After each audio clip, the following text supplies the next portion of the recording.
తెలంగాణలో పంచాయతీ ఎన్నికల హడావుడి నడుస్తోంది. గ్రామ పంచాయతీ ఎన్నికల కోలాహలం కనిపిస్తోంది. మొత్తం 3 దశల్లో జరిగే ఎన్నికలకు ఇవాల్టితో ఫస్ట్ ఫేజ్ నామినేషన్లు ముగిశాయి. రేపు గ్రామ పంచాయతీల్లో నామినేషన్ల పరిశీలన కార్యక్రమం ఉంటుంది. డిసెంబర్ 3 వరకు విత్డ్రాకు అవకాశం ఇచ్చారు ఎన్నికల అధికారులు. మొదటి విడతలో 4236 గ్రామ పంచాయతీలకు 37,440 వార్డులకు ఎన్నికలు జరగబోతున్నాయి. డిసెంబర్ 11న తొలి దశ ఎన్నికలు జరుగుతాయి. అదే రోజు సాయంత్రం ఫలితాలు విడుదల చేస్తారు. సర్పంచ్ పదవి కోసం 8,198 నామినేషన్లు, వార్డు సభ్యుల కోసం 11,502 నామినేషన్లు దాఖలయ్యాయి. ఇవాళ చివరి రోజు భారీగా నామినేషన్లు దాఖలయ్యే అవకాశం ఉంది. అయితే ఫస్ట్ ఫేజ్లో చాలా గ్రామాల్లో ఏకగ్రీవాలు జరిగాయి. మరికొన్నిటిని వేలం నిర్వహించి మరీ సర్పంచ్ స్థానాలను ఏకగ్రీవం చేశారు. ఇలాంటివి చెల్లవని అధికారులు హెచ్చరిస్తున్న గ్రామాల్లో పెద్దల సమక్షంలో ఒప్పందాలు జరుగుతూనే ఉన్నాయి. తొలి దశ లోకల్ వార్కు నామినేషన్లు, పంచాయతీలో పరిస్థితి ఎలా ఉందో మా సీనియర్ కరెస్పాండెంట్ ఇలేందర్ని అడిగి మరిన్ని డీటెయిల్స్ తెలుసుకుందాం.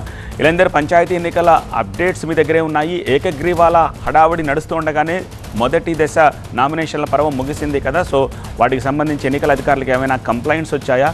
పూర్తి డేటా మీ దగ్గర ఉందా? ఎన్ని నామినేషన్లు దాఖలయ్యాయి ఏమిటి అనేది?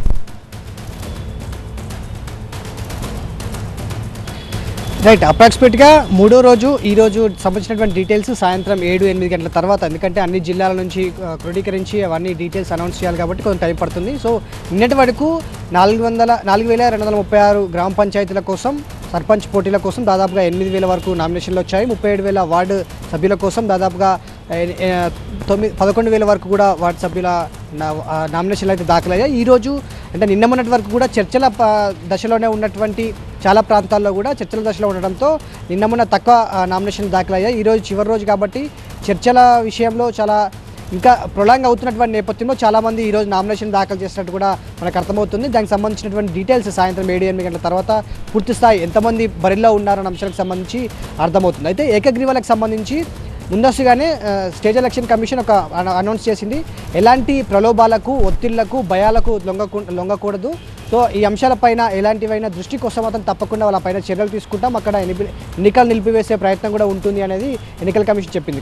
అయినప్పటికీ కూడా పోటీ ఉండకుండా ఉండేందుకు, అదేవిధంగా అభ్యర్థులు పోటాపడి ఖర్చు పెట్టకుండా ఉండేందుకు అక్కడ ఉన్నటువంటి పెద్ద మనుషులు కావచ్చు, ఏదైతే సర్పంచ్ పదవి కోసం ఆశపడేటువంటి ఆశావాహులు ఎవరైతే ఉన్నారో వాళ్ళు పెద్దల సమక్షంలో కొన్ని వేలంపాట విషయంలో కావచ్చు, లేదనుకుంటే నేను పలానా అంత దాదాపుగా లక్షల వరకు ఖర్చు పెట్టగలుగుతాను గ్రామ పంచాయతీ కోసం, అభివృద్ధి కోసం, డెవలప్మెంట్ కోసం, పలానా స్కూల్ కావచ్చు, పలానా రోడ్డు కావచ్చు, లేకపోతే టెంపుల్ కావచ్చు, స్కూల్, లేకపోతే ఇలాంటి అంశాలకు సంబంధించి నేను పర్సనల్గా ఖర్చు పెడతాను అనే అంశాలకు సంబంధించి కూడా కొంతమంది బహిరంగ ఆఫర్లు కూడా ఇచ్చినటువంటి సందర్భాలు కనిపించాయి. అయితే ఇవన్నీ జరుగుతున్నటువంటి నేపథ్యంలోనే అక్కడక్కడ రంగారెడ్డి జిల్లాలో, వికారాబాద్ జిల్లాలో, ఇటు సీఎం స్వగ్రామమైనటువంటి ఆ గ్రామంలో కూడా ఏకగ్రీవానికి సంబంధించినటువంటి తీర్మానం అయితే జరిగింది. కానీ ఇవన్నీ కూడా ఎలక్షన్ కమిషన్ తమ పరిధిలోకి రాకుండా ఉండే వరకే చూసుకోవాలని చెప్పింది. ఎందుకంటే ఎప్పుడైతే నామినేషన్ల విత్డ్రాకి సంబంధించి 3వ తేదీ ఉంటుందో ఆ 3వ తేదీ విత్డ్రా మధ్యాహ్నం 3 గంటల వరకు అవకాశం ఉంటుంది.